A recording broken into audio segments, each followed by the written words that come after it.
അയ്യോ എന്തു പറ്റി? എഴുന്നേക്ക്. ആരാന്നറിയില്ല സാർ. പുറകെ നിന്ന് വന്ന് തലയിൽ അടിച്ചിട്ട് പോയി കളഞ്ഞു സാർ. അയ്യോ അമ്മേ, എത്രയും പെട്ടെന്ന് എന്നെ ഹോസ്പിറ്റലിൽ എത്തിക്കണേ. എത്രയും പെട്ടെന്ന് സാർ.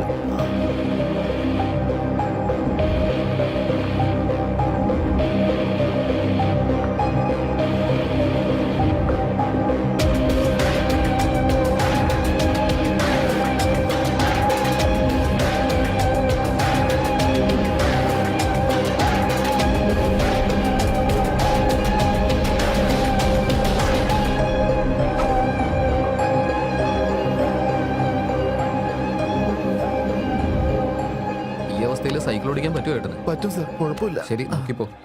ഞാൻ പോയിക്കോട്ടെ. ശരി, നന്ദി സാർ. ഓക്കെ. അയ്യോ, തല പൊളക്കണ പോലെ ഉണ്ടല്ലോ എന്റെ ദൈവമേ. അയ്യോ എന്റെ അമ്മേ.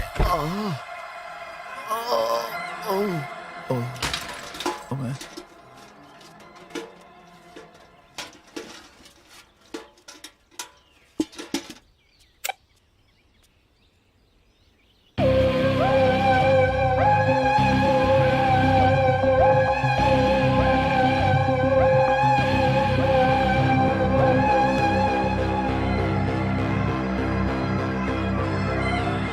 ചേട്ടാ, ആ ഗേറ്റ് ഒന്ന് തുറന്നേ.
ബോഡി ഗ്രാവിറ്റി ബോംബ് സക്സസ് ആയിട്ട് ടെസ്റ്റ് ചെയ്തു. നെക്സ്റ്റ് പ്ലാൻ എന്താ ബോസ്? എനിക്ക് ക്യൂ ഹബിൽ ജോലി ചെയ്യുന്ന 5 എംപ്ലോയീസിന് വേണം.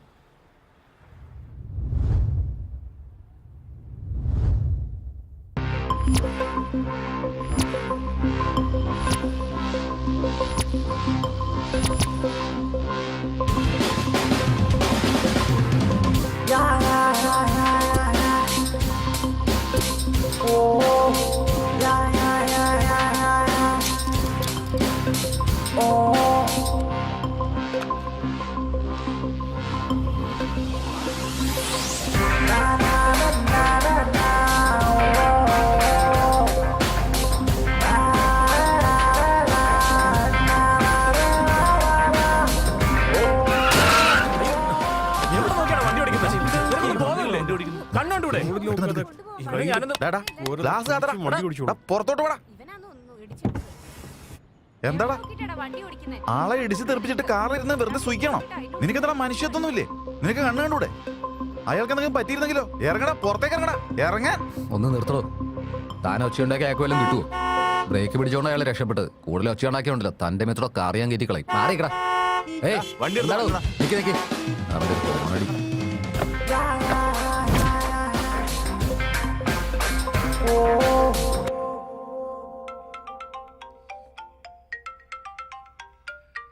ഏയ് ഫോൺ അടിക്കുന്നു.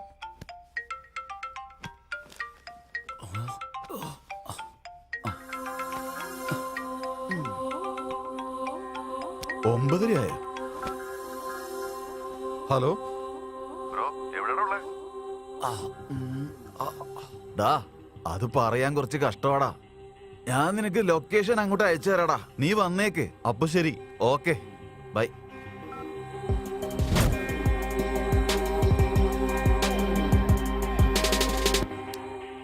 ഓൾറെഡി ഫയൽ സെൻഡ് ചെയ്തിട്ടുണ്ട്. Please go through it. We will discuss on it later. ബാഗിലെല്ലാം എടുത്തു വെച്ചിട്ടുണ്ടല്ലോ അല്ലേ?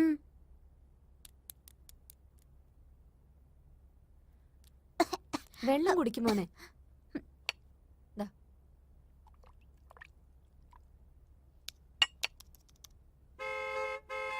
മമ്മി ബസ് വന്നു. ഏയ് സഞ്ജു നിക്ക്, ഒരു ഇഡലിയും കൂടി ഉള്ളു, കഴിച്ചിട്ട് പോടാ. സഞ്ജു സഞ്ജു, ടൈം മാനേജ്മെന്റ് എന്നാലേ ടൈമിന് തുടങ്ങുന്നതല്ല, ചിന്തിക്കുമ്പോഴേക്ക് ചെയ്ത് തീർത്തോണം. അത് നിനക്കറിയില്ലെങ്കിലേ ഇതാ ഇതുപോലെല്ലാം പാതിയിൽ നിൽക്കും, പിന്നെ ഒന്നും ചെയ്യാൻ പറ്റില്ല.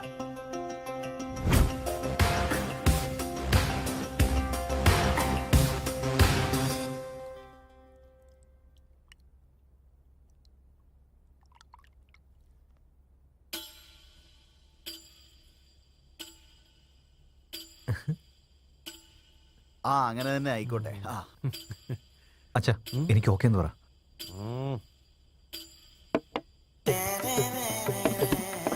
ശരി എന്നാ ഞാൻ വീട്ടിലെത്തിയിട്ട് ഞാൻ ഫോൺ വിളിക്കാം കേട്ടോ. അങ്ങനെ തന്നെ ആയിക്കോട്ടെ. ശരിയല്ല,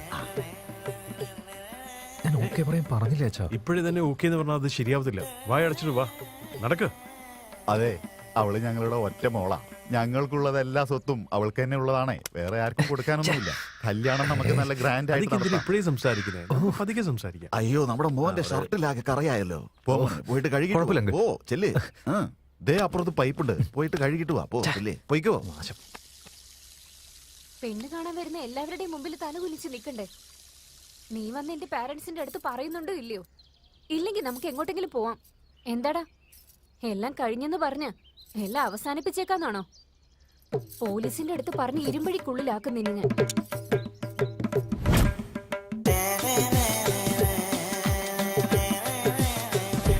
ഞാൻ പറയുന്നത് കേൾക്കുമോനെ, നീ ഏത് അമ്പലം ചുറ്റിയിട്ട് വന്നാലും നിന്റെ കാല് വേദനിക്കുന്നല്ലാതെ നീ വിചാരിച്ചൊന്നും നടക്കില്ല. എന്നെ ഉപദ്രവിക്കുന്ന ഗ്രഹങ്ങളെ പറ്റി എനിക്ക് എന്തെങ്കിലും പറയാൻ പറ്റുമോ സ്വാമി? അതറിയണമെങ്കിൽ നിന്റെ പ്രശ്നങ്ങൾ എന്തൊക്കെയാണെന്ന് ആദ്യം എനിക്കറിയണം. അതായത് ഞാൻ എന്റെ അമ്മാവന്റെ മോളെ കല്യാണം കഴിക്കാനാ ഉദ്ദേശിക്കുന്നത്. ആ, ധൃതി പിടിച്ചത് മതി. ആ കുട്ടി നിന്നോട് ഇതുവരെ ഇഷ്ടമാണെന്ന് പറഞ്ഞില്ല അല്ലേ? അതുകൊണ്ട് ചന്ദ്രഗ്രഹത്തിന് പ്രത്യേക പൂജ വേണം. എനിക്ക് എന്റെ മുറപ്പെണ്ണിനെ വലിയ ഇഷ്ടം, പക്ഷെ എന്റെ അമ്മാവനുണ്ടല്ലോ. ആ ഓക്കെ, അതൊക്കെ ശരിയാവണമെന്നുണ്ടെങ്കിൽ ബുധൻ ഗ്രഹത്തിന് കൂടെ പൂജ ചെയ്യേണ്ടതായിട്ട് വരും. സ്വാമി, എന്റെ അമ്മാവനും എന്നെ ഇഷ്ടമൊക്കെ തന്നെയാ, പക്ഷെ നല്ല ജോലിയിലുള്ള ആരെങ്കിലും കൊണ്ട് കല്യാണം കഴിപ്പിക്കണം എന്നാണ്. നന്നായിട്ടുണ്ട്. ഇപ്പൊ നിങ്ങള് ജോലി അന്വേഷിക്കുകയാണെന്ന് എനിക്ക് മനസ്സിലായി. സ്വാമി, എന്റെ ജോലിക്ക് ഇപ്പൊ എന്താ കുഴപ്പം? ഞാൻ ക്യൂ ഹബിലല്ലേ ജോലി ചെയ്യുന്നത്. പിന്നെന്താ, ഞാൻ പറയുന്നത് കേട്ടാ നിനക്ക് എന്ത് പ്രശ്നം വരാനാ? അയ്യോ സ്വാമി, അവിടെ തന്നെയാ ഏറ്റവും വലിയ പ്രശ്നമുള്ളത്. ഞാൻ 2 വർഷമായിട്ട് നന്നായിട്ട് ജോലി ചെയ്യുന്നുണ്ട്, എന്നിട്ട് മാനേജർ എന്നെ വഴക്കു പറയാ. അപ്പൊ എനിക്ക് മാസ ശമ്പളം 40,000 വരെ ഉണ്ടായിരുന്നു. അപ്പൊ 2 വർഷമായിട്ട് നിനക്ക് ഇൻക്രിമെന്റ് വളരെ കുറച്ചാണോ കിട്ടുന്നത്? അങ്ങനെയാണോ? ഇൻക്രിമെന്റ് എവിടുന്നാ വരുന്ന സ്വാമി? അതിപ്പോ കുറഞ്ഞിപ്പോ എനിക്കിപ്പോ ആകെ കിട്ടുന്ന 25,000 രൂപയാ. അതൊന്നും അല്ല ഇപ്പോഴത്തെ എന്റെ പ്രശ്നം സ്വാമി. എന്റെ ഇപ്പൊ ഒരു പുതിയ പ്രോജക്ട് വരുന്നുണ്ട്. അത് സക്സസ് ആയിട്ട് എനിക്ക് ഇൻക്രിമെന്റോട് കൂടി ഒരു പ്രൊമോഷൻ ശരിയാക്കി തരണം. പക്ഷെ സ്വാമി, നിങ്ങൾ എന്ത് വേണമെങ്കിൽ ചെയ്തോ, എന്ത് മന്ത്രം വേണമെങ്കിൽ ചൊല്ലിക്കോ, പക്ഷെ എനിക്ക് എന്റെ ഫലം കിട്ടണം, അത്രേ ഉള്ളൂ. ഇപ്പൊ അവൻ തരുന്ന ദക്ഷിണ വെച്ചിട്ട് എന്റെ ഒരു മാസത്തെ കാര്യങ്ങളൊക്കെ നടക്കും തോന്നുന്നു. എന്ത് പറ്റി സ്വാമി? നീ പറയുന്നത് എനിക്ക് വിശ്വസിക്കാൻ പറ്റുമോ? ഈ പ്രശ്നങ്ങളൊക്കെ നിനക്ക് ആദ്യം തന്നെ പറയാറുന്നില്ലേ? അതുകൊണ്ട് ഗ്രഹങ്ങൾക്കെല്ലാം പൂജ ചെയ്യണം. ശരി ആ, എന്നാ പിന്നെ ഞാനൊരു നിനക്കൊരു മന്ത്രം ചൊല്ലിത്തരാം. ഈ എഴുതിയിരിക്കുന്നതൊക്കെ നീ വായിക്കണം, മനസ്സിലായോ? ഓക്കെ. ഇന്ന് ഞാൻ എന്തെങ്കിലും അങ്ങോട്ട് 10,000. 10,000? ഞാൻ പറയുന്നത് കേൾക്കുമോനെ, നിനക്കിപ്പോ എന്നെ സന്തോഷിപ്പിക്കാൻ പറ്റിയില്ലെങ്കിൽ നീ പൂജ ചെയ്യുന്ന ഗ്രഹത്തിന് നീ തരുന്ന പണം കുറഞ്ഞു പോയാ നിന്റെ കാര്യങ്ങളൊന്നും സാധിക്കില്ല. എന്റെ കയ്യിൽ ഇപ്പൊ അത്ര രൂപ ഒന്നും ഇല്ല സ്വാമി. ആ എന്റെ കയ്യിൽ സോയിപ്പിൻ മെഷീൻ ഉണ്ടല്ലോ.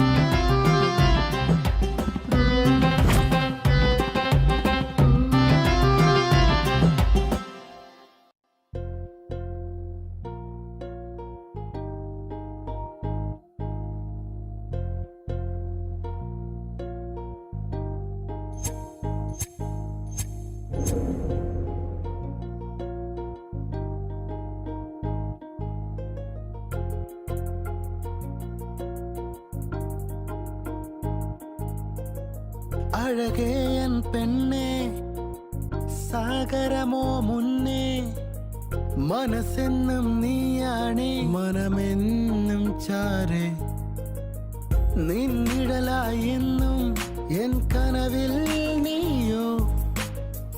ഇനി മുതൽ ഈ ഓഫീസിൽ നാളേക്ക് ചെയ്തു തീർക്കേണ്ട ജോലി ഇന്ന് തന്നെ ചെയ്യണം. I want data from you in my mailbox by 9 PM sharp. You may leave now. കനവിൽ നീയോ പോടെ ദുഷ്ട. നാളത്തെ പണി കൂടി ഞാൻ ചെയ്യണമെന്നോ?